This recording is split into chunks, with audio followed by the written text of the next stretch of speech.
sore. Ini VT576 ya. Kali ini kita membahas mengenai kelanjutan dari video saya sebelumnya mengenai ilmu perang. Kemarin rupanya materinya terlalu berat ya, sehingga banyak orang nggak paham. Tapi ya sudahlah. Kalau misalnya kita nggak jelasin juga, nggak ada pelajaran bagi kita. Pertanyaan pertama adalah, apakah kita paham ilmu perang? Belum tentu. Menurut saya, di Indonesia ini belum ada jenderal yang pernah perang. Maksudnya perang dalam abad 21 ini ya, tahun 2025 ya. Belum pernah ada jenderal yang pernah ikut perang. Dan mana bagi saya Pak, jenderal kok nggak pernah ikut perang? Percayalah ya, itu coba kita periksa. Contohnya begini ya, apa sih manfaat ilmu perang itu? Kadang-kadang kita ngomong, perang nggak ada gunanya. Ya, karena di Indonesia itu isinya cuma perang medsos. Nggak ada perang yang bermanuver yang sebenarnya. Terakhir itu perang yang bermanuver sebenarnya, Andri Yunus, itu kena siram air keras. Itu dia benar-benar perang itu, lawan revisi Undang-Undang TNI. Ada yang menganggap bahwa ilmu perang itu sangat berbahaya ya. Karena apa? Safri Samsudin itu bolak-balik dijegal. Untung sekarang jadi Menteri Pertahanan itu juga gara-gara Prabowo naik jadi presiden. Apalagi Prabowo 27 tahun diusir dari Cendana. Jadi ilmu perang itu berbahaya. Betul, ilmu perang itu berbahaya kalau kamu dari bawah.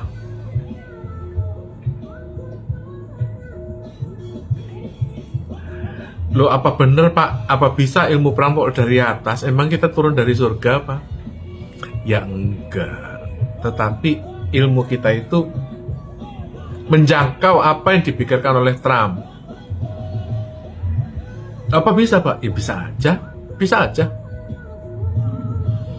Coba pertanyaan pertama ya, apa sih gunanya ilmu perang? Nih, saya ceritain ya.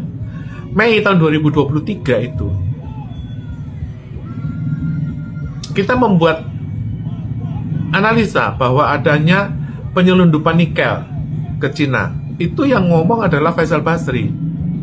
Pak Faisal yang melaporkan dan kemudian dijadikan perang. Sehingga apa? 5 perusahaan ya, Adaro, Saratoga, Merdeka Cooper, Tower Bersama, itu di take down, turun 70%. Bulan Mei 2023, coba cek. Tuh Pak, apa nggak bahaya Pak? Enggak. Bukan cuma itu. Toyota itu pabrik di Jepang, 14 hari mati lampu. Nggak produksi. Daihatsu itu dilarang ekspor di Indonesia. Honda, sepeda motor Honda, itu kena masalah ESAF.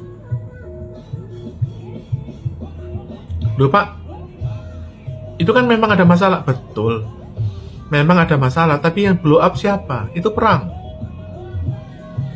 Oke ya, sekarang itu yang dulu ya. Sekarang kembali lagi ke tahun 2026 ya. Sekarang itu, sepeda motor Honda itu juga terseok-seok ya. Penjualannya turun terus. Pabrik Honda di pusat di Jepang itu rugi 200 triliun. Loh ya Pak, bagaimana Pak kalau udah kalah dengan mobil listrik? Ntar dulu, namanya perang itu, jangankan mobil listrik, Xi Jinping bisa dibunuh.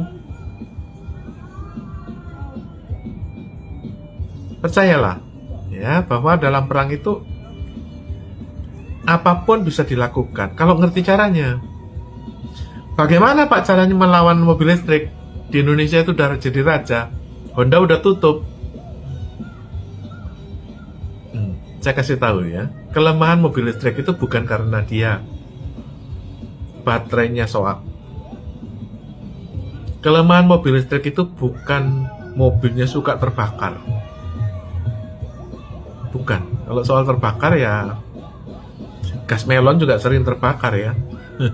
Lebih banyak gas melon yang terbakar daripada mobil BYD.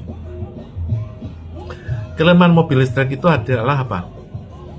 semua mobil listrik itu bisa dikendalikan dari luar.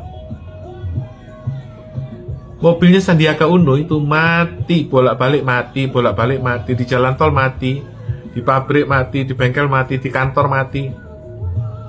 Mobil ikoniknya itu diganti, ditukar sama yang baru, mati juga.